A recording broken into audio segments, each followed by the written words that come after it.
seated.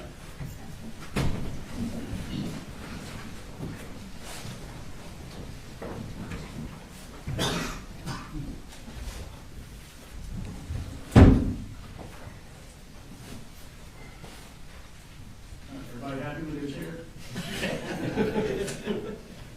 All right, so ladies and gentlemen, we are at the point of the trial where closing arguments are about to be given. Because the state has the burden of proof, they have the right to give an initial closing and then a final close after the defense. The defense just gets the one closing. What we will do, I do expect them to be pretty lengthy. So what we will do is the state will give an initial close and the defense will give a close. We'll take a short restroom break and then come back with a final close, and then I'll charge you on the law. All right? Ms. Brooks?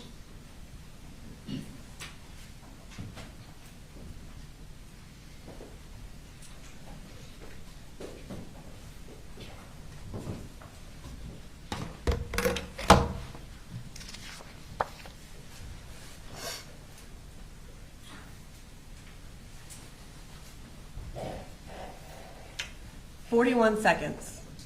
On September 4th at 10:22 in the morning, Colt Gray opened fire in Appalachia High School for 41 seconds.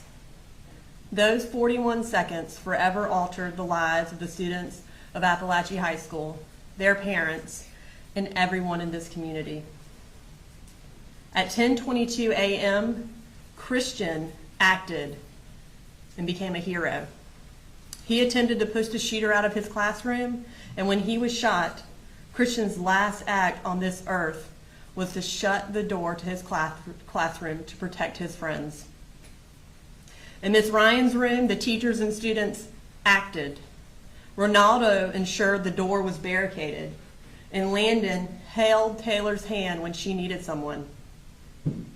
Ariana tried to keep Taylor awake, and Miss Ryan attempted to put a tourniquet on Natalie's arm and comforted her. Miss Irmy acted. Her last act on this earth was to push her door shut to protect her students. When the shooting started, Coach Aspinwall acted. He went outside his classroom to see if he could help. Coach Phoenix acted. After being shot, he crawled back into his room and used his last bit of strength to shut his classroom door to protect his students. Valerie Lancaster acted. She used her training from Girl Scouts and stopped the bleed to save Coach Phoenix's life. And Sweet Mason, he didn't even have the opportunity to act. On September 4th at 10:22 a.m., SRO Donovan Boyd yelled into his radio, "Active shooter." Active shooter. Active shooter. What? Active shooter at Appalachia High School. And at that moment, every law enforcement in Barrow County and every law enforcement officer near Barrow County acted. 58 agencies and 400 law enforcement officers came to Barrow County to answer the call for help. Within a minute of hearing those first shots, SROs Boyd and King took the shooter into custody and saved Zane Zinni's life. He was in that last hallway seconds from being shot by Colt Gray. Sheriff Judd Smith and Lieutenant Wilkerson acted. Sheriff Smith was one of the first responders and helped get Natalie to EMS quickly. And Lieutenant Wilkerson did everything he could to save Miss Irmy's life. And the incredibly quick response by EMS and law enforcement saved the lives of Coach Phoenix, Natalie, Taylor, and Melanie. Ladies and gentlemen, at the end of those 41 seconds, the sense of security that this school and this community once had was shattered. But also in the aftermath of those 41 seconds, a community united, heroes emerged. Parents from all backgrounds came together on the football field to try and find and embrace their children. And every person in this community wanted to know one thing: Who did this and how did this happen? Everyone except for that man, the defendant Colin Gray. He was not asking that question because he knew exactly who had done this and how this happened. God. I knew it when my little girl just texted me. She's in middle school. She said, we're in lockdown. I'm like, God almighty, please tell me brother did me something. Why do you? In fact, that man was the one person who could have prevented this mass shooting. He was the one man who ensured that Colt Gray had the tools he needed to commit mass murder.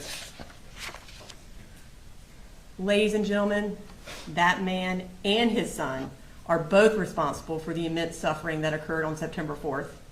The blood is on their hands, and the defendant needs to be held accountable for his actions that led to the murder of 4 people and numerous other injuries, both mental and physical.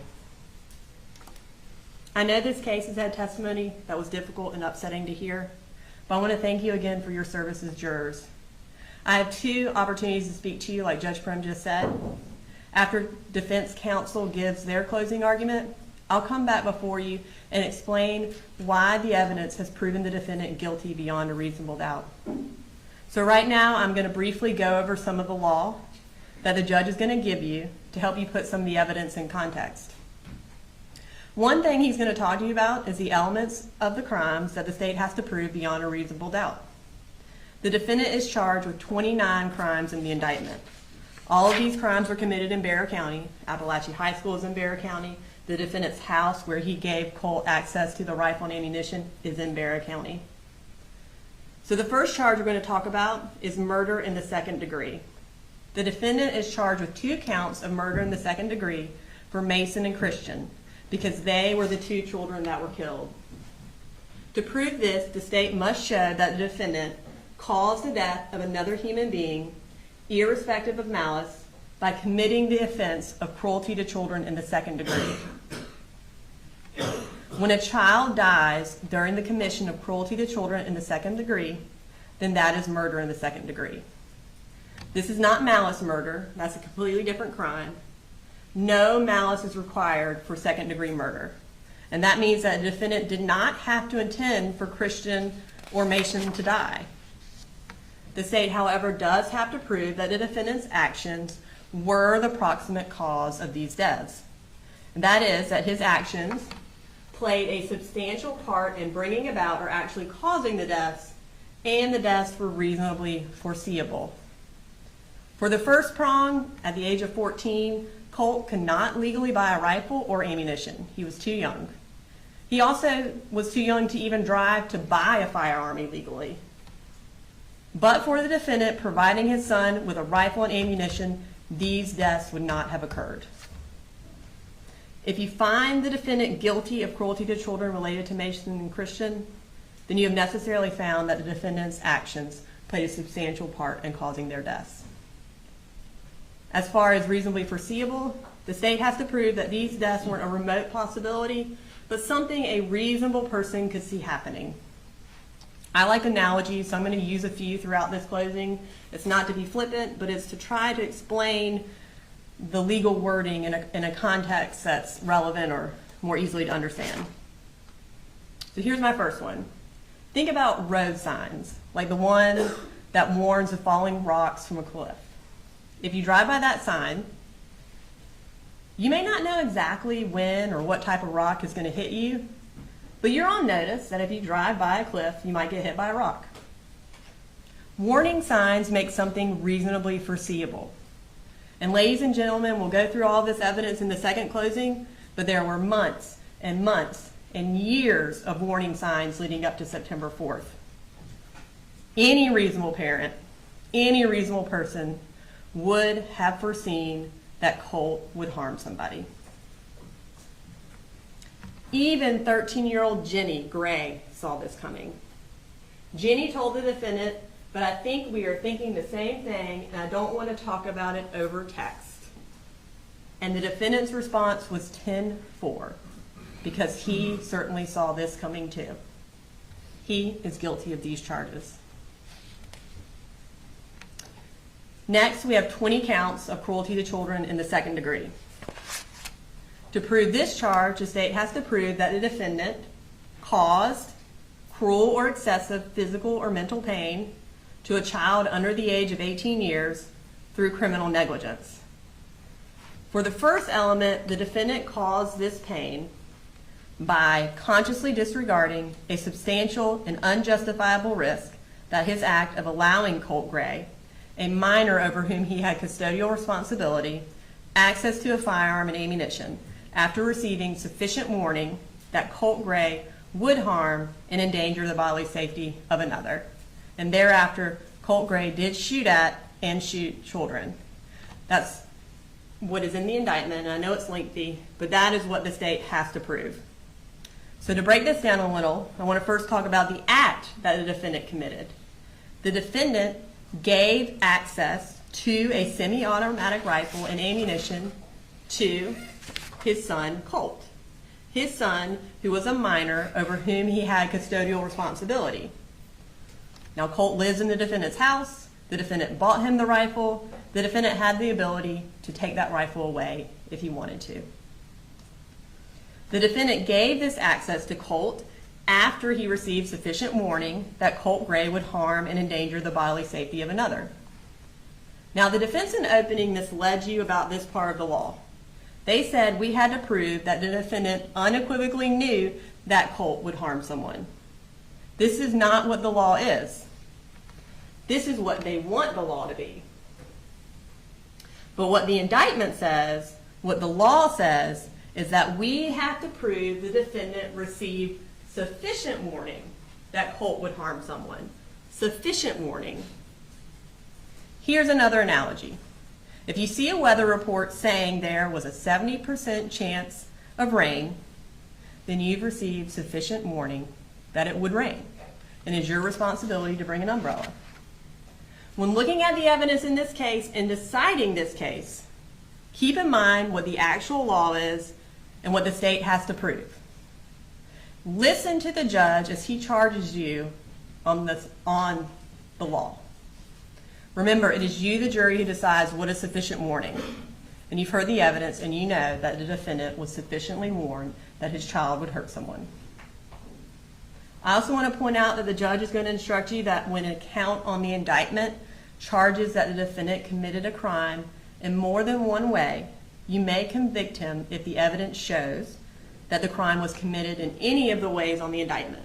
Essentially what that means is if there is an and in the indictment, it means or. So for example, in cruelty to children, we charge would harm and endanger the bodily safety of another.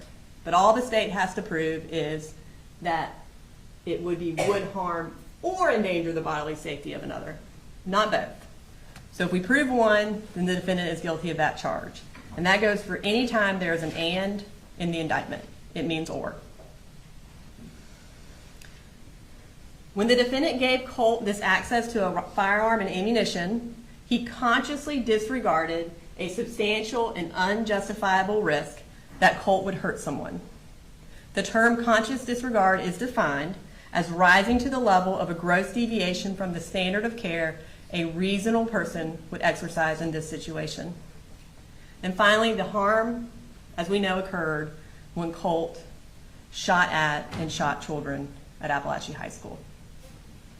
That's the first element of cause for cruelty to children. The second element is cruel or excessive physical or mental pain. The state has to prove that each of the victims listed in the indictment suffered cruel or excessive mental or physical pain. I know those kids' testimonies were heart-wrenching and difficult to listen to, but we had to call them to testify in order to prove this element. Each and every one of them had cruel and excessive physical or mental pain. You have Taylor, who still walks with a limp, has had countless surgeries, sleep terrors, and anxiety. Natalie does not have full use of her hand and has PTSD. Melanie took 6 months to recover, missed her soccer season, and still has images of that day stuck in her head. Nonica can no longer play sports. She had nightmares and thoughts of suicide. Jackson has been unable to go back to school because of what happened, and he had to give up something he loved, the marching band. Ronaldo became more aggressive, had bad dreams, and could not hug his own mother. Hayden has panic attacks and lives in fear that this will happen again. William sent his family a text message after the shooting telling them he loved them and that he thought he was going to die. Kendez has nightmares and spent a year and a half believing that he had left the door to his classroom open. Marquez constantly thinks about what happened that day and has even lost his love of sports. Brittany is scared easily and is triggered by loud noises.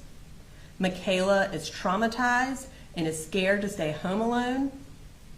Jalen has more anxiety, and Martin is constantly looking at doors, afraid of what might happen. Ariana started anxiety medication and has intrusive thoughts of Christian. The second element is met. And of course, for the third element, you heard either the students or Ms. Ryan testify that they were all under the age of 18. The final element for cruelty to children in the second degree is criminal negligence. That is defined as an act or failure to act which demonstrates a willful, wanton, or reckless disregard for the safety of others who might reasonably be expected to be injured. The defendant is not charged, again, with purposely or intentionally bringing about the harm, but with recklessly doing it. And reckless disregard for the safety of others describes exactly the defendant's actions in this case. So those are the two charges that are related to the child victims. The next two charges we have are related to the adult victims. That is involuntary manslaughter and reckless conduct. The first charge we're going to talk about is involuntary manslaughter, which is the corresponding charge for adults for murder in the second degree. The defendant is charged with 2 counts of this against Coach Aspinwall and Miss Irami. In order to prove involuntary manslaughter, the state has to prove that the defendant caused the death of another person without intending to do so by committing the offense of reckless conduct. Again, the defendant did not have to intend to kill these people, but if someone dies during the commission of reckless conduct, then that is involuntary manslaughter. For all of the adult victims, there's also a charge of reckless conduct. And again, this is the corresponding charge to cruelty to children when the victim is an adult and not a child. And it is laid out the exact same way as the cruelty to children charges. In order to prove these counts, the state has to prove that the defendant caused bodily harm or endangered the personal safety of another by consciously disregarding a substantial and unjustifiable risk that the defendant's act or failure to act would cause harm or endanger the bodily safety of another. And clearly the defendant's actions in this case constitute reckless conduct. Before I move on from discussing the charges, I need to talk to you about something called lesser included charges. What that means is the defendant is going to ask you to either find him not guilty or find him guilty of only a lesser charge. He wants you to do exactly what he does every time he talks. Make his actions seem better than they actually were. On this verdict form, which you'll have with you back in the jury room, it'll have what the state indicted the defendant at the top, and then under it, it'll be the 2 lesser included charges for murder, and then there'll be 1 lesser included for involuntary manslaughter. I'm going to start with the first lesser included for murder in the second degree. For that one, the defendant wants you to find him guilty of only the lesser included charge of involuntary manslaughter, like we just talked about for the adult victims. He wants you to find that Mason and Christian died in the commission of a reckless conduct instead of a cruelty to children in the second degree. The only way you can find this lesser charge is if you find that Mason and Christian did not suffer cruel or excessive pain. Since Mason and Christian are under the age of 18, that's the only additional element that separates cruelty to children from reckless conduct. To find that Mason and Christian did not suffer cruel and excessive pain, you would have to put aside all logic and common sense.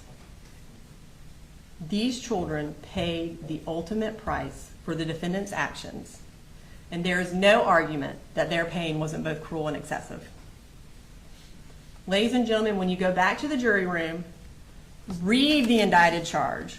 Read what murder in the second degree is on the indictment. If you find him guilty of that charge, leave the other two blank.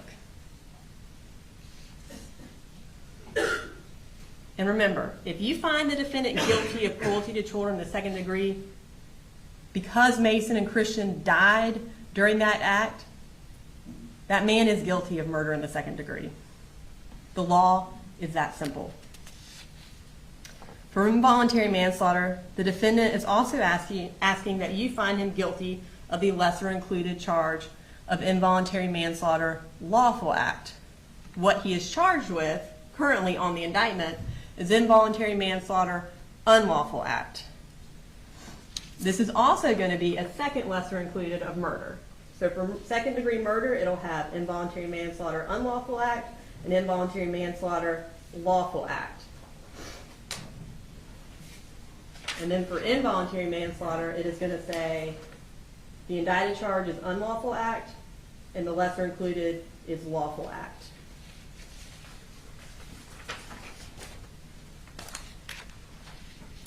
The judge is going to instruct you that this version of involuntary manslaughter means that someone dies in the commission of a lawful act in an unlawful manner. An example of a lawful act in an unlawful manner is building a porch without a permit. It's lawful to build a porch. It's unlawful to do it without a permit. Ladies and gentlemen, what this man did is not the equivalent of not getting a permit. This man in no way committed a lawful act.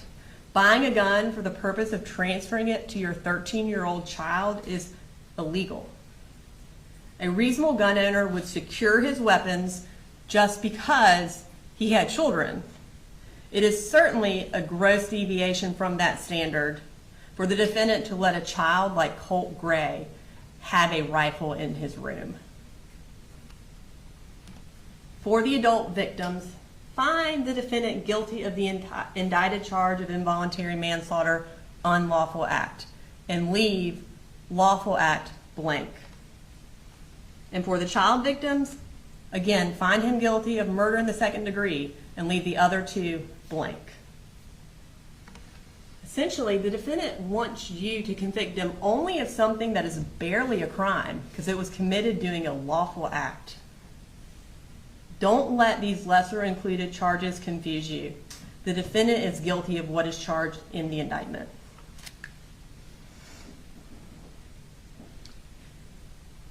The defense claimed in opening statements that if you find the defendant guilty, it's a slippery slope, and parents will start getting charged all over the place for crimes their children committed.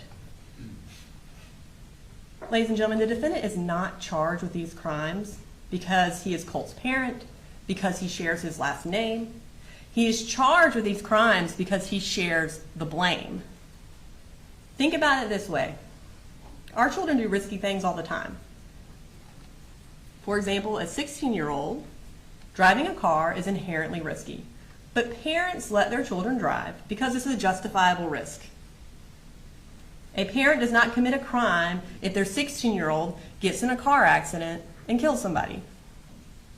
However, if you give your 16-year-old a six-pack of beer, watch him drink it, see him fall over the place, help him up, then him driving, now that's become an unjustifiable risk.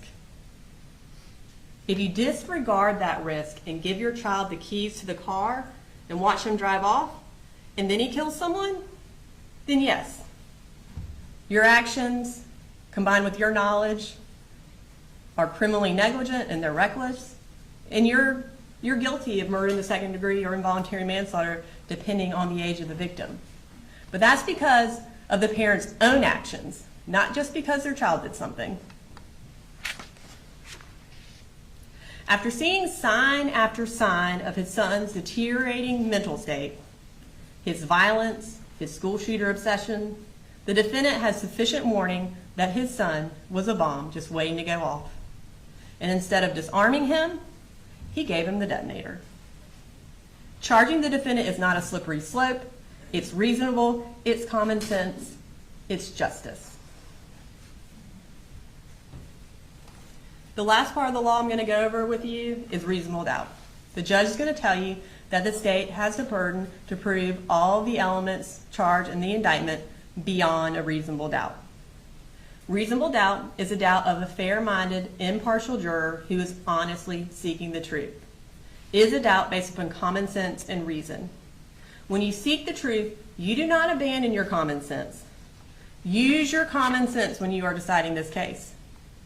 Think about it like this. In Wheel of Fortune, there's a moment where contestants know exactly what the phrase is, even if all the letters are missing. The moment you know that the defendant is guilty, even if there are some missing letters, that is the moment that you have found beyond a reasonable doubt. Now, the defense attorney is going to get up here and do his job and try to convince you to acquit the defendant. Then I'll come back before you and do my job and explain why the evidence has proven him guilty beyond a reasonable doubt of all the charges.